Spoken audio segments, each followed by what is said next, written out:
believing that you're the only one who can be saved.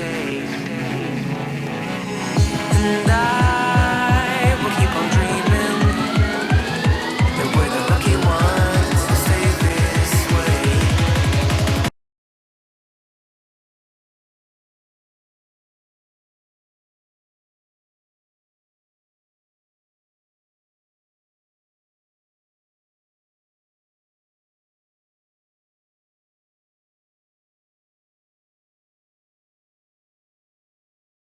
Yesterday, on the first 11-kilometre prologue of the Dakar Rally, we had our first distressing event, as car number 360, driven by Gui Mei-ling, veered off the road 6.6 k's into the course and hit several spectators. The medical resources of the Dakar were immediately deployed to attend the scene, with 4 helicopters, 3 medical vehicles and 8 local ambulances tending to the injured spectators who were taken to the area's hospitals for further treatment. Security is a major issue for the Dakar organisers. A combined work with the local authorities starts a year prior to the rally. Secure spectator zones are established and 22,000 men from the army and police are deployed all along the rally route.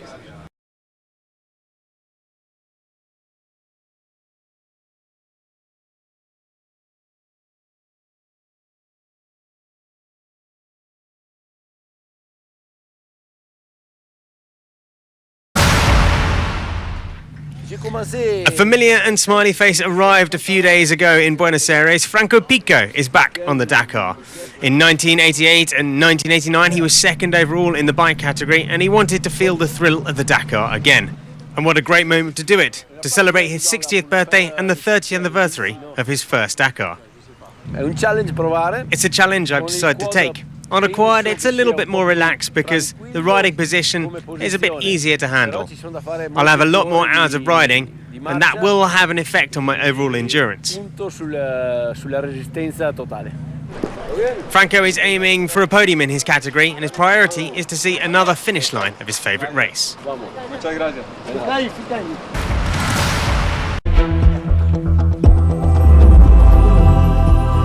On to the quads, where Rafael Sonic, the 2015 Dakar winner, had a tough day.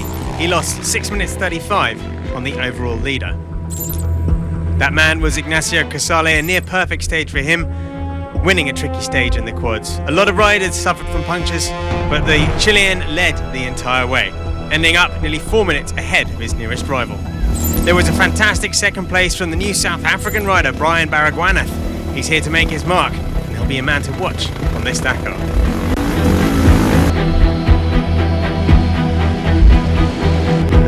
For his return to the Dakar, Alejandro Patronelli managed to finish the stage ahead of his more illustrious brother, with third on the stage and overall. A good return for one of the Patronellis.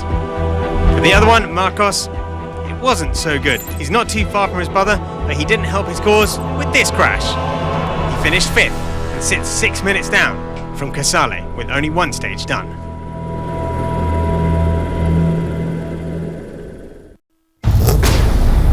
Too much as he made this big mistake in the stage and rolled his Yamaha. He did manage to pick it up and get back on the road to finish the stage in 12th position. He's 12th overall now, 6 minutes behind the leader. Brian Baragwanath showed a great pace yesterday and he backed it up today, chasing first position in the category. It was a great job by the South African as he collected the stage win by 4 seconds.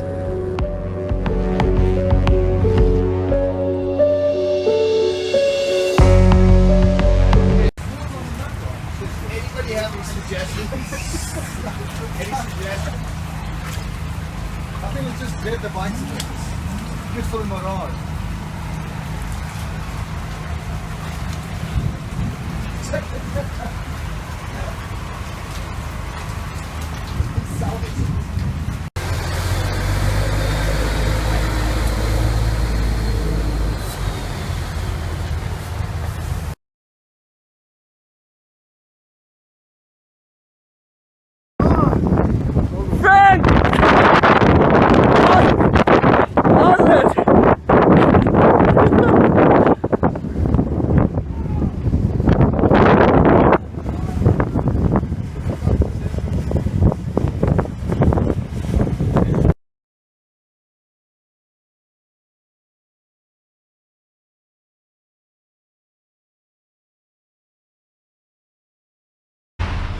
For the first time in the history of the Dakar, we've got a competitor from Lesotho racing.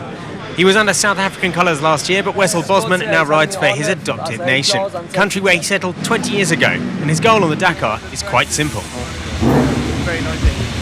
If I can finish it, it's the world record for me.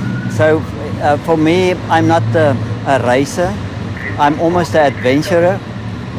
So for me to be finished, it will be absolutely a privilege and an achievement for me.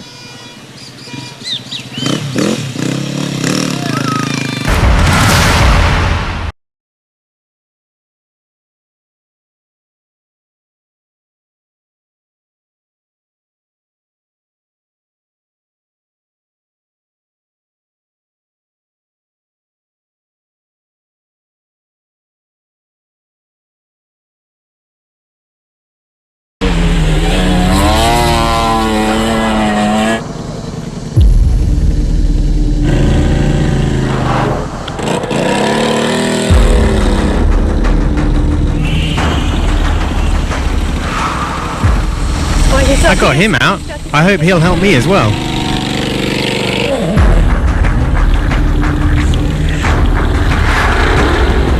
The fuel pump's not pumping.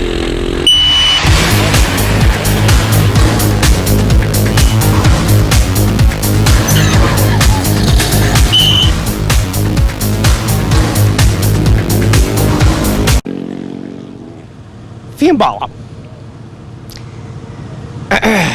I've never seen anything like that in my life. I want to try this again because I'm not willing to let Philipie kill me. It almost killed me last night.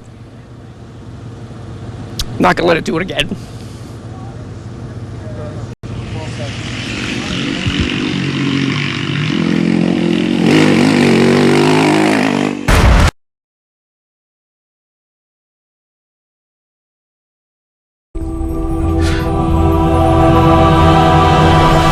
Today in the quads, South African Brian Baragwanath spent his day more than matching the pace of the Petronelli brothers. Baragwanath set the fastest time at all of the checkpoints. 8th overall after stage 9, he's moved up 3 spots today.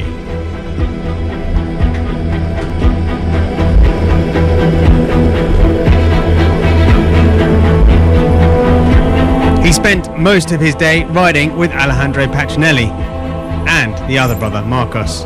But Alejandro never found an opportunity to break free from his brother, and they fought all day on the different obstacles of the stage. He's still second of the rally tonight. But it's Marcos who has all the cards in his hands to try and get another Dakar success in Rosario. Pretty much in control of the race, but 1 minute 32 seconds, it's not a big gap. Karyakin paid for his bad day yesterday by running the dust of trucks today, 4th on the stage, 4th overall. Not a lot of gap to the podium. Lucas Bonetto just needs to hold it together to get to Rosario.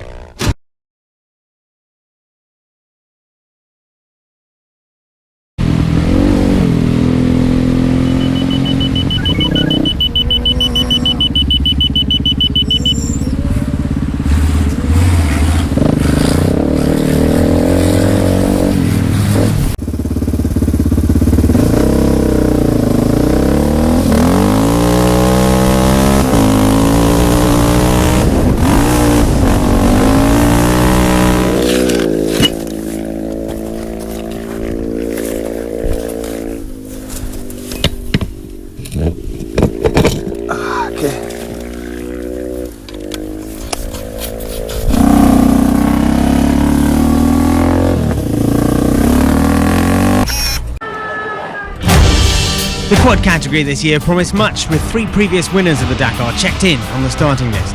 Double winner Marcos Petronelli was back with victory, his only objective. We're coming into the Dakar not just to have fun. He'll share the dream with his brother Alejandro, winner in 2011 and 12. Rafael Sonic, the reigning champion, was ready. And Brian Baragwanath and Ignacio Casale were ready to create surprises.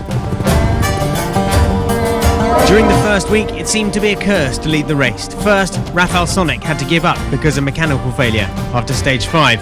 In the same stage, Ignacio Casale suffered major mechanical failures and retired a day later.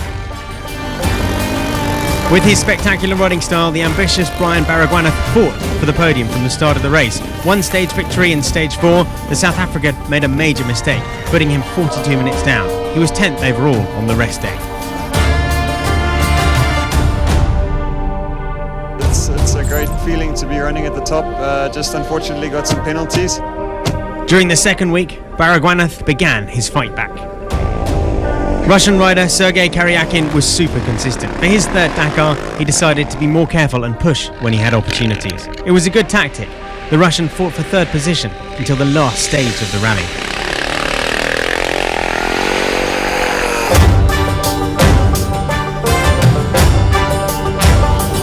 Alejandro Petronelli had a spectacular start at the Dakar, with this roll encapsulating his first week. Using all his knowledge, the older of the Petronellis had been fighting for victory every day.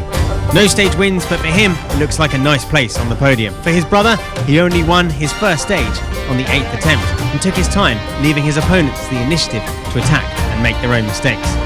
He took the lead of the rally and lost it a few times, but never stressed and knew his time would come.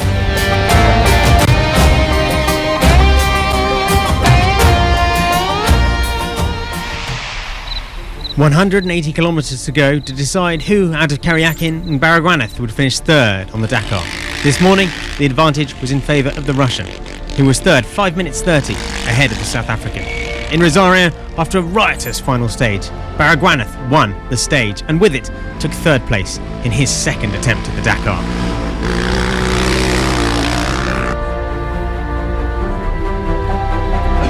Double Dakar winner Alejandro Petronelli won't be the first Petronelli to win the category 3 times. Being fast and reliable is not enough to win, only for second. But it's Marcos Petronelli who's once again the boss of the category. Never worried, always in control. He followed his plan from start to finish. So the Petronellis untouchable in first and second. Baragwanath nearly 2 hours down. Karyakin just dropped off the top of the podium. But it is Marcos Petronelli who's standing next to the records books, watching his name being scribed in history.